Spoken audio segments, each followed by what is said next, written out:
New tonight, this year marks the 250th anniversary of the Revolutionary War, and there are a lot of ties to South Carolina and the Upstate as well. Tonight, Fox Carolina's Alexa Erbach tells us about a centuries-old relic making its way back home.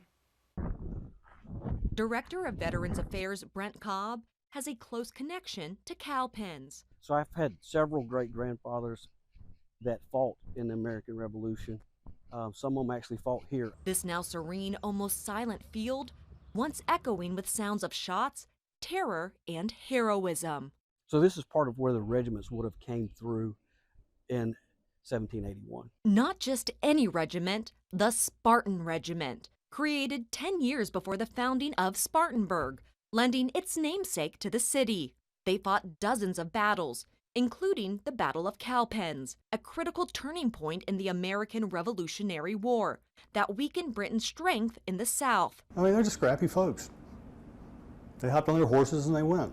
To me, that shows a real degree of loyalty and commitment to an idea. A piece of that history, once hidden for more than 2 centuries, now displayed proudly for the first time in public at the American Revolution Museum in Philadelphia, taking librarian Todd Stevens by surprise. I had a couple of friends who called me up and they said, "Hey, have you seen anything about this flag?" Well, I had not. And of course I was curious because we did not even know this thing existed. Of the 500 banners made during the Revolutionary War, less than 30 remain, and only about 6 are from the South, including the 2nd Spartan Regiment flag. So Stevens went to work and found the flag's owners. His mission, bring this relic back home. And they were very, very open to Spartanburg having this returned, and to a point where they say, "It's even got your name on it. It says, it says Spartan on there." In South Carolina, we get it. Stevens says the flag was most likely created in Charleston in 1778 or 79. Its original hue, indigo, the same color in the state flag. So the stripes are for the 13 colonies. You have the gold, the blue, the gold, and the blue, the gold, and the blue, and the gold and the blue. So this would be South Carolina's stripe based on what time what year we came into the colonies.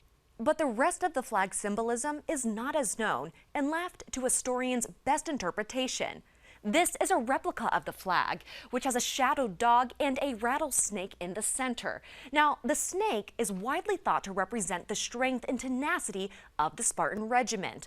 The dog, quite possibly a Spartan dog, an extinct species referenced in Shakespeare's Othello as a description of the villainous, bloodthirsty Iago. Some say this dog represents the British, but there's not a universal consensus. And Stevens says that's okay. It represents an important and critical time in our country's history. It's all about legacy, and it's about continuing to develop and retaining that information for future generations. That legacy threaded into a flag that stayed folded in a wooden box for far too long. A flag that's coming back home. Alexa Erbach, Fox Carolina News.